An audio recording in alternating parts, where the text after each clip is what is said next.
मन के द्वारा जगत के विस्तार तथा अज्ञानी के उपदेश के लिए कल्पित त्रिविध आकाश का निरूपण एवं मन को परमात्मा चिंतन में लगाने की आवश्यकता। श्री रामचंद्र जी ने कहा, ब्राह्मण, आपके पूर्वोक्त कथन से यह तात्पर्य प्रकट होता है कि यह जगत रूपी आडंबर मन से ही आविर्भूत हुआ है, अतः यह जगत मन का ही कार्य है। श्री वशिष्ठ जी ने कहा, जैसे मरु प्रदेश का प्रचंड घाम अपने में मृग तृष्णा रूपी जल का ग्रहण करता है, उसी प्रकार दृढ़ भावना से अनुरंजित हुए मन ने ही स्वयं प्रकाश आत्मा पर आवरण डालने वाले जड़ जगत को स्वीकार किया है। मैं ऐसा मानता हूँ कि विविध प्रकार के आचार, आकाश, प्रदेश, ग्राम और नगर आदि का रूप धारण करने वाली विस्तृत आकृति के द्वारा मन ही अपने स्वरूप का विस्तार कर रहा है। ऐसी स्थिति में शरीरों के समुदाय तृण, काष्ठ और लता आदि के समान है, अतः उनके विचारों से कौन सा प्रयोजन सिद्ध होगा। हमें तो इनकी मूलभूत केवल मन का ही विचार करना चाहिए। मैं समझता हूँ कि यह संपूर्ण विस्तृत जगत मन से ही व्याप्त है। मन से भिन्न तो केवल परमात्मा ही शेष रहते हैं। परमात्मा सर्वातीत, सर्वव्यापी और सर्वाधार है। परमात्मा के ही प्रसाद से मन संपूर्ण संसार में दौड़ लगाता है एवं नाचता कूदता है। मेरे मत में मन ही क्रिया है और वही विभिन्न शरीरों का कारण है। मन ही जन्म लेता और मरता है, क्योंकि ऐसे गुण भाव विकार आत्मा में नहीं है। मेरी राय में मन ही एक ऐसी वस्तु है जिसका विचार करने से वह स्वयं विहीन हो जाता है। मन का विलय होने मात्र से परम श्रेय मोक्ष की प्राप्ति हो जाती है। भ्रम उत्पन्न करने वाली मन नाम की क्रिया का क्षय होने पर जीव मुक्त कहा जाता है। वह फिर इस संसार में जन्म नहीं लेता है। श्री राम, जिनका भीतरी भाग अत्यंत विस्तृत है, ऐसे 3 आकाश विद्यमान है। एक चित्ताकाश, द्वितीय चिदाकाश और 3 भूताकाश, जो बाहर और भीतर परिपूर्ण है, जगत की उत्पत्ति और विनाश का ज्ञाता है तथा संपूर्ण भूत प्राणियों में व्यापक है। वह विज्ञानंदन घन परमात्मा ही चिदाकाश कहलाता है, जो इंद्रियों और महाभूतों से श्रेष्ठ है। काल की कलना जिसका स्वभाव है और जिसने अपने संकल्प के द्वारा इस संपूर्ण जगत का विस्तार किया है, वह समस्त प्राणियों का हितकारी संकल्पात्मक मन ही चित्ताकाश कहा जाता है। 10 दिशाओं के मंडलाकार विस्तार से भी जिसका कलेवर सीमित नहीं होता तथा जो वायु और मेघ आदि का आश्रय है, वो भूतात्मक आकाश ही भूताकाश कहलाता है। भूताकाश और चित्ताकाश यह दोनों पर ब्रह्म परमात्मा रूप चिदाकाश की शक्ति से उत्पन्न हुए हैं। जैसे दिन अपनी सन्निधि मात्र से समस्त कार्य समूहों के संपादन में कारण होता है, उसी प्रकार चेतन परमात्मा भी अपने सकाश मात्र से सबके कारण है। जिसे आत्म तत्व का ज्ञान नहीं है, उसी के लिए 3 आकाशों की कल्पना हुई है। उसी को उपदेश देने के लिए त्रिविध आकाश की कल्पना की जाती है। जिसे आत्म तत्व का बोध हो गया है, उसके लिए यह कल्पना नहीं है। आत्मज्ञानी पुरुषों की दृष्टि में तो सब प्रकार की कल्पनाओं से रहित सर्वव्यापी सर्वस्वरूप एकमात्र परब्रह्म परमात्मा ही नित्य विराजमान है। अज्ञानी पुरुष को ही अनेक प्रकार की वाक्य रचना से युक्त द्वैत एवं अद्वैत के भेदों का निरूपण करते हुए तत्व ज्ञान का उपदेश दिया जाता है। ज्ञानी पुरुष को किसी तरह भी ऐसा उपदेश नहीं दिया जाता। निष्पाप श्री राम, मन जिस किसी से भी उत्पन्न हुआ है और जो कुछ भी उसका स्वरूप हो, उसकी उधेड़ बुन में ना पड़कर बुद्धिमान मनुष्य को चाहिए कि वह उसे नित्य प्रयत्न पूर्वक अपनी मुक्ति के लिए परमात्मा में लगाए।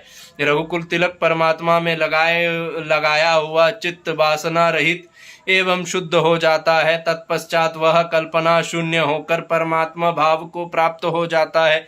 श्री राम, यह सारा चराचर जगत चित्त के अधीन है, इसीलिए बंधन और मोक्ष भी चित्त के ही अधीन है। अतः मनुष्य को उचित है कि वह मोक्ष प्राप्ति के लिए चित्त को परमात्मा चिंतन में लगाए। चिरकाल तक चित्त के निरोध की रक्षा करने और दीर्घ काल तक परमात्मा का चिंतन करने से अभ्यासवश शून्यता को प्राप्त होकर मन फिर शोक नहीं करता।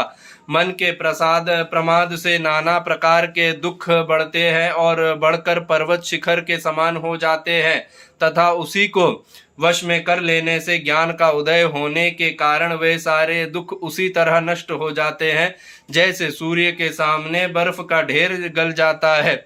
यदि मन शास्त्रों के अर्थ ज्ञान से उत्पन्न हुई अनिंद वासना से युक्त हो राग आदि के विषय में मौन निरोध का आश्रय ले जीवन पर्यंत मुनि की तरह रमता है, तो आगे चलकर पावन को भी पावन बनाने वाले जन्म रहित शीतल शांतिमय परिपूर्ण ब्रह्म पद को प्राप्त करके उसी में स्थित हुआ जीवन मुक्त पुरुष बड़ी से बड़ी आपत्तियों में पड़ने पर भी कभी शोक नहीं करता। मन की परमात्मा रूपता, ब्रह्म की विधि विविध शक्ति, शब्द की ब्रह्म रूपता, मन के संकल्प से ही सृष्टि विस्तार तथा वासना एवं मन के नाश से ही श्रेय की प्राप्ति का प्रतिपादन। श्री वशिष्ठ जी कहते हैं, श्री राम जैसे जल जाति का बोध रखने वाले पुरुषों की दृष्टि में तरंग समुद्र से भिन्न नहीं है, उसी प्रकार इस लोक में जिन्हें परमात्मा तत्व का ज्ञान हो गया है उनकी दृष्टि में उनका मन भी पर ब्रह्म परमात्मा ही है, उनसे भिन्न नहीं। रघुनंदन, अज्ञानी पुरुषों का मन ही संसार रूपी भ्रम का कारण है अथवा जन्म मरण रूपी संसार में भटकने का हेतु है। जैसे जो लोग जल सामान्य पर दृष्टि नहीं रखते, उन्हीं को समुद्र के जल और तरंग में भेद प्रतीत होता है। अज्ञानियों के पक्ष में उन्हें केवल ज्ञान का उपदेश देने के लिए ही वाच्यवाचक संबंध जनित भेद की कल्पना की जाती है। परब्रह्म परमात्मा सर्वशक्तिमान, नित्य, परिपूर्ण एवं अविनाशी है। उन सर्वव्यापी परमात्मा में जो ना हो ऐसी किसी वस्तु की सत्ता ही नहीं है। भगवान संपूर्ण शक्तियों से परिपूर्ण, उन्हें जब जो शक्ति रुचती है तब उसी अनंत शक्ति को वे सर्वव्यापी परमात्मा प्रकाशित करते हैं, उपयोग में लाते हैं। श्री राम प्राणियों के शरीरों में ब्रह्म की चेतना शक्ति दिखाई देती है। इसी तरह प्रभा आदि वायु में ब्रह्म की स्पंदन शक्ति, प्रस्तर में जड़ शक्ति, जल में द्रव शक्ति, अग्नि में तेज शक्ति, आकाश में शून्य शक्ति और जगत की स्थिति में उनकी भाव सत्ता शक्ति विद्यमान है। ब्रह्म की संपूर्ण शक्ति दशों दिशाओं में व्याप्त दिखाई देती है। विनाश काल में नाश शक्ति, शोक युक्त प्राणियों में शोक शक्ति, प्रसन्न जीवों में आनंद शक्ति, योद्धा में वीर्य शक्ति, सृष्टि काल में सर्ग शक्ति और प्रलय काल में उनकी सर्वशक्तिमत्ता दृष्टि गोचर होती है। जैसे वृक्ष के बीज में फल फूल लता पत्र शाखा प्रशाखा तथा जड़ सहित वृक्ष अव्यक्त रूप से विद्यमान रहता है, उसी प्रकार ब्रह्म में यह संपूर्ण जगत स्थित है। रघुनंदन, अब इस जगत और अनंत तत्व जीव को तुम ब्रह्म रूप ही देखो।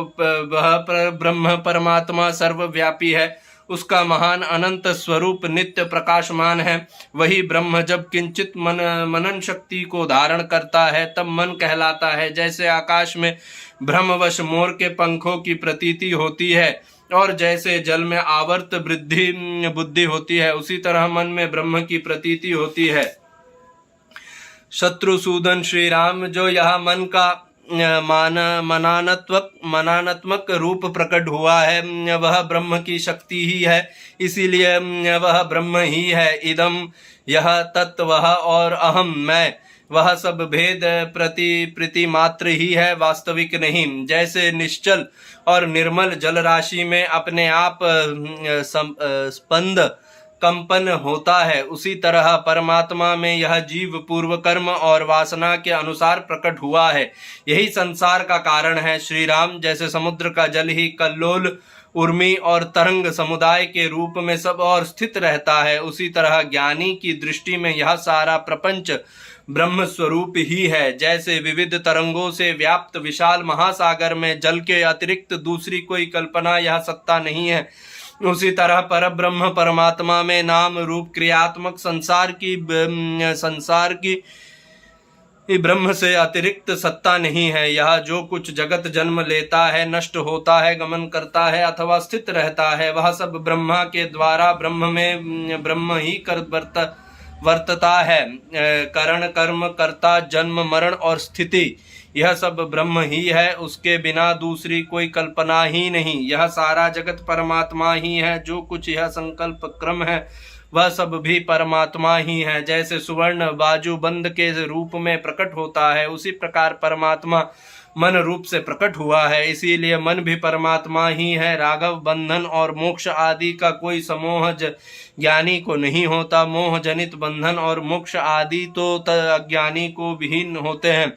निष्पाप श्री राम विकल्प जाल से परिपूर्ण यह संसार रचना प्रीति मात्र ही है, जो बंध मोक्ष आदि की कल्पनाओं के रूप में विस्तार को प्राप्त हो रही है। वास्तव में यहाँ संकल्प मात्र के सिवा दूसरी कोई वस्तु नहीं है। जो कुछ विकल्प रूप प्रतीत होता है वह संकल्प के कारण ही प्रतीति का विषय होता है। वह वास्तव में कुछ नहीं है अथवा कुछ है, अर्थात परमात्मा का संकल्प मात्र है। स्वर्ग, पृथ्वी, वायु, आकाश, पर्वत, नदियां और दिशाएं, यह सब अपने स्वप्न के समान मन के संकल्प मात्र से ही विकसित हुए हैं। जैसे केवल जल में चंचल समुद्र अपने स्वरूप भूत जल में स्वयं ही स्फुरित होता है, उसी तरह परमात्मा में एकमात्र संकल्प ही सब और स्फुरित हो रहा है। पहले परमात्मा में एकमात्र संकल्प ही प्रकट हुआ, वही संकल्प सूर्य के व्यापारों से बढ़ने वाले दिन की भांति लोगों के विविध व्यापारों से विस्तार को प्राप्त हुआ है। वस्तुतः भेद रहित परमात्मा में अहंकार नहीं है। जैसे सूर्य की प्रचंड धूप में भ्रमवश मृग तृष्णा रूपिणी नदी की प्रतीति होती है, उसी प्रकार असम्यक दृष्टि अज्ञान के कारण ही परमात्मा में अहंकार का भान होता है। मन रूपी चिंतामणि के द्वारा कल्पित जो महान आरंभ कार्य समूह की सृष्टि है, वही संसार रूप में देखा जाता है। जैसे जल अपने स्वरूप का आश्रय लेकर स्वयं ही तरंग आदि के रूप में प्रतीत होता है, उसी प्रकार आत्मा का आश्रय लेकर मन स्वयं ही संसार के रूप में स्फुरित होता है। अद्वितीय परमात्मा में अज्ञान के कारण भेद और अभेद की भ्रांति हो रही है। इस भ्रम का बाद होने पर जब यह सब कुछ ब्रह्म तत्व के रूप में हो अवशिष्ट रह जाता है, तब यहाँ कौन बद्ध है और कौन मुक्त होता है। जब तक ब्रह्म का साक्षात्कार नहीं होता तभी तक देह आदि के पीड़ित होने पर यह पीड़ा रहित जीव भी पीड़ा से युक्त सा प्रतीत होता है। अच्छेद होने पर भी देह के किसी अंग के कट जाने पर तमा उठता है, परंतु जब परमात्मा का साक्षात्कार हो जाता है तब यह बातें नहीं होती, क्योंकि परमात्मा में भेद, अभेद, विकार और पीड़ा कुछ भी नहीं है। यह शरीर गिर जाए या उठ खड़ा हो अथवा आकाश के भीतर चला जाए, उससे विलक्षण रूप वाले मुझ आत्मा की क्या हानि है। श्री राम, मन ही संपूर्ण जगत का शरीर है। मन की कारण भूत आधा अद्याशक्ति रूप चिन्मय परमात्मा का कभी नाश नहीं होता।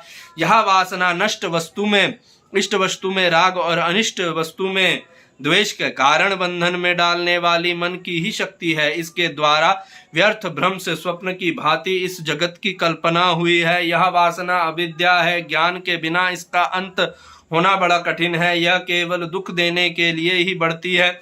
इसके स्वरूप का ज्ञान न होने से ही यह इस मिथ्या प्रपंच का विस्तार करती है। इस मानसी शक्ति वासना ने ही इस विशाल जगत को दीर्घ काल तक रहने वाले स्वप्न के समान रचा है। यह है तो असत किंतु सत सा प्रकट हुआ जान पड़ता है।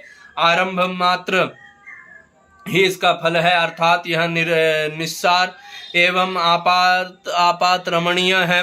मन का नाश ही महान अभ्युदय परम पुरुषार्थ की प्राप्ति है और वही समस्त दुखों के समूल नाश का उपाय है। निरंतर सुख दुख रूपी वृक्ष समूहों से भरपूर और क्रूर काल रूपी विषैले सर्प के निवास स्थान इस समस्त संसार रूपी वन में यह विवेकहीन मन ही बड़ी बड़ी विपत्तियों का एकमात्र कारण और प्रभु है। महर्षि वशिष्ठ के इतना उपदेश दे लेने पर दिन बीत गया। सूर्यदेव अस्ताचल को चले गए। उस राजसभा में बैठे हुए ऋषि मुनि तथा अन्य सभासद सायंकालिक कृत्य, संध्योपासना और अग्निहोत्र आदि करने के लिए स्नान के उद्देश्य से उन महामुनि को नमस्कार करके चले गए तथा रात बीतने पर सूर्य की किरणों के साथ ही वे सब सभासद फिर वहां आए। जय सिया राम।